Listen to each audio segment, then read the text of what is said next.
के हो मम्मी अनि आज त ठुलो काम गरेर आउनु भएछ त अनि किन के भएर के काम गरेर आएर मैले अनि मलाई अनि बजार जान्छु भनेर ढाँटेर त अनि उता सानीमा सासूकामा गइएछ त अनि कहाँ गएँ म बजारै गएर आएको नि कसले भन्यो तिमीलाई चाहिँ मैले थाहा पाउँदिनँ भनेको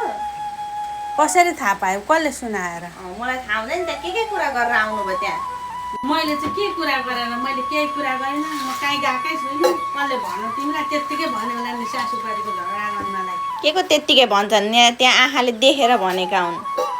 त्यहाँ मलाई ढाँट्दै बजार जान्छु भन्दै अनि के मेरो कुरा लाउन हिँडेको त्यत्तिकै भन्छ नि म गएकै छैन गएको छुइनँ सानीमा सासूलाई फोन गरेर सोध्छु नि त त्यहाँ उनले त मलाई ढाँट्दिनन् नि त त्यहाँ गएको हो कि होइन रहेछ भनेर होइन कि जान चाहिँ गएको थिएँ कि यस्तो भयो नि त अब त्यहाँ बजार जाँदाखेरि ठ्याक्कै बाटो त्यहीँ पऱ्यो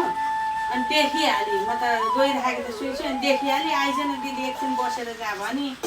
अनि मैले त होइन म जान्न के अरे बस्दिनँ मेरो काम छ मलाई ढिलो हुन्छ भनेको होइन बस्न तेरो काम जहिले त्यत्तिकै हो कहिले सिद्धिँदैन तेरो काम भनेर कराई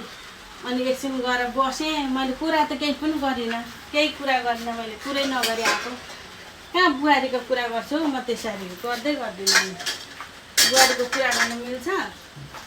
अहिले त म अहिले थाहा पाइहाल्छु नि अहिले त्यहाँ म फोन गर्छु सानीमा सासूलाई अनि के भएको रहेछ कुरा म बुझ्छु नि मलाई पनि सुनाउँछ नि मान्छेले त्यहाँनिर मेरी बुहारी त केही गर्दिनँ सबै आफैले गर्नुपर्छ मैले भात पनि पकाउनु पर्छ काम पनि सबै लाउँछे भन्दै त्यहाँ भन्दै हुनुहुन्थ्यो अरे त राम राम राम मैले केही पनि भनिनँ है मैले केही सुनाइनँ मैले त्यस्तो बुहारीको कुरै गरिनँ मलाई सुनाउँदैनन् मान्छेले त्यहाँ केही गर्दिनँ मोबाइलै मात्रै चलाउँछे भनेर त्यहाँ कुरा गर्दै हिँड्ने गरेको रहेछ त